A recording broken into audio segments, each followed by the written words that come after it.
जय जगन्नाथ गाइस आपण मानकु स्वागत मो चैनल को। आशा करुच्ची आपण मैंने भलरे थे मु भी भलरे अच्छी। आज मु आपण को गोटे बढ़िया रेसिपीटा शेयर करी दही माछ झोल। एटा गोटे बेंगली रेसिपीटा मु आपण सहित शेयर करी। आपण मैंने ट्राए करो तो बढ़िया लगे टेस्टी। एटा हूँ लुण तापर आम धनिया तापर हल्दी लंका पियाज रसुण आउ टमाटो आम नहींचु। आईटा आम दही गोटे ताटिया नहींचु। ता सह मु ऑलरेडी माछ को लुण सहित टिके गोलेक रखी देछि 5 मिनट रे देले पानीटा बाहरी छिबो। तापर आमे पियाज लंका और टमाटो को आमे टिके अल्प समय पय टिके फ्राई कर दबा जेते जाए ता देहरु पानीटा न चली जाइछि। तो आमे ताको 3-4 मिनट धरी ताको टिके भल कि फ्राई कर दबा। एटा कर साला परे तापर आमे टिके लुण लंका गोलमर्च आउ टिके टिके लंका गुंड ये सब पकईकि आउ टिके थरे फ्राई कर दबा देते जाए टिके ब्राउन कलर न आसे फ्राई करी चलबा जे जाए तार भल कि माने पानीटा न चली जाइछि से जे आमे फ्राई करी चलीथिबा। आको फ्राई कर साइला परे आमे होची तार प्यूरीटा बने दबा आउ से प्यूरीटा आमे से जो माछ उपरे गोले दबा भल कि एटा होची अदा रसुण पेस्ट आ धनिया पत्र आ लंका पेस्ट मु माछ को भल भाबरे ताको गोले दोची। ताको भल भाबरे गोले साला परे आपण ताको 5 रु 10 मिनट जाए टिके रखी देबे देले सेटा भल कि एब्जॉर्ब करि देबो माछ देहरे देले आमे जतल तरकारी रे करबा सेटा भल टेस्ट आसीबो। ताको भल भाबरे पूरा माछ रे लगे देबे।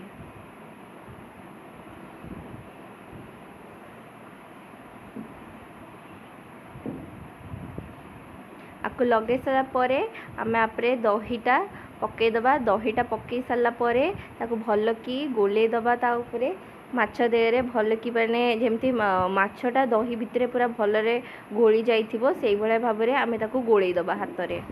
गोले सारा परे आमे लुण टिके ता उपरे जेतिकी दरकार सेतिकी पकेबे। लंका गुंड कंचा नुह एटा होची सुखिला लंका गुंड आम घर टी कम खाती से कम की पकेली। एटा होची गोलमर्च गुंड एटा सब आमे घरे ही तैयारी करछु किछि भी बाहर जिंस नुहे एटा सब आमे बाटिकी निजे ग्राइंडिंग करके तैयारी करछु। ताको भल भाबे रे गोले दियंतु माछ सहित देले ता टेस्टटा भल कि आसीबो। टिके राग राग लागिले बढ़िया लागिबो टेस्ट। ताको आमे गोले देलु गोले साला परे आमे बे 5 रु 10 मिनट जाए ताको बाहर एमती रखी दबा सेते जाए से माछ को एब्जॉर्ब कर नबो ए सब मसला गुडा सेते जाए हमर एटा जतले फ्राई हो जाइछि। एबे आमे ताको भल भाबरे प्यूरी कर दबा ग्राइंडिंग कर दबा देले टिके अधिका झोलटा आसीबो और तार कंसिस्टेंसीटा अधिका रहिबो।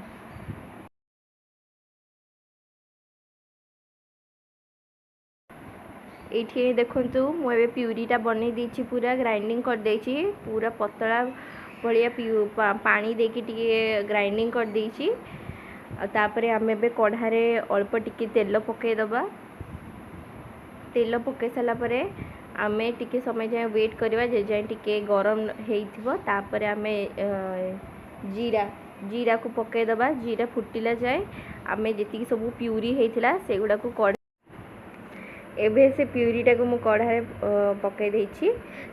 तेल रे टिके ताको भल कि डांगे दबा 5 मिनट कि 2 मिनट जाए ताको भल भाबरे ताको सेठी घांटी दबा सेठी।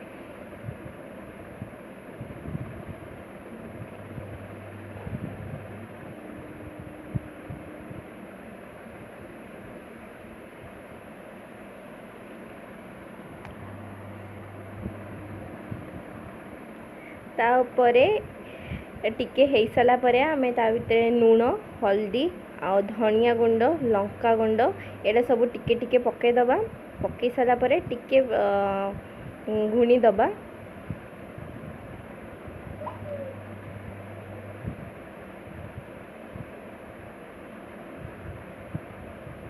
इटा टिके हेई साला परे आमे एबे टिके पानी दबा देले तार कंसिस्टेंसीटा टिके मेंटेन करिवा तो जेमती कि कढ़ारे न पुड़ी जाऊ तो से आम टे पानी दे दबा बहलिया टाइप रो हबो।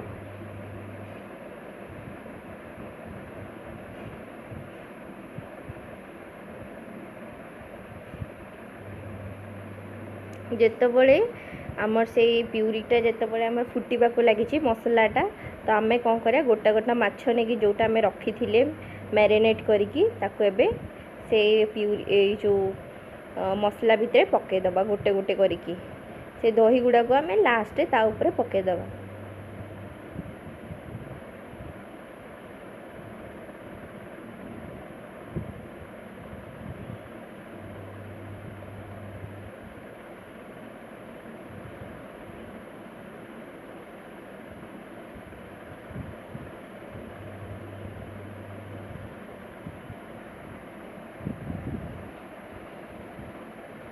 एबे आमे जहाँ भी दही सहित से जो मसला गुड़ा थिला ताको आमे से तरकारी उपरे भल भाव इवनली डिस्ट्रीब्यूट करके पकेदबा।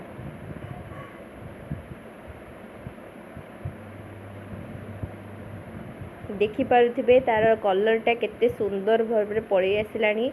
एबे बस टिके समय जाए फुटिला तरकारीटा फुटिबा जाए माछटा जे जाए न होईछि आमे ऑलमोस्ट ताको एबे आधा घंटे जाए रखीदबा देले माछटा भी भल भाव पकिजिवो। तो से जाए आम ए गोटे ढांकुणी दबा देले सेटा भल भाव सीझीज माछटा कंचालिया न लागू जमी।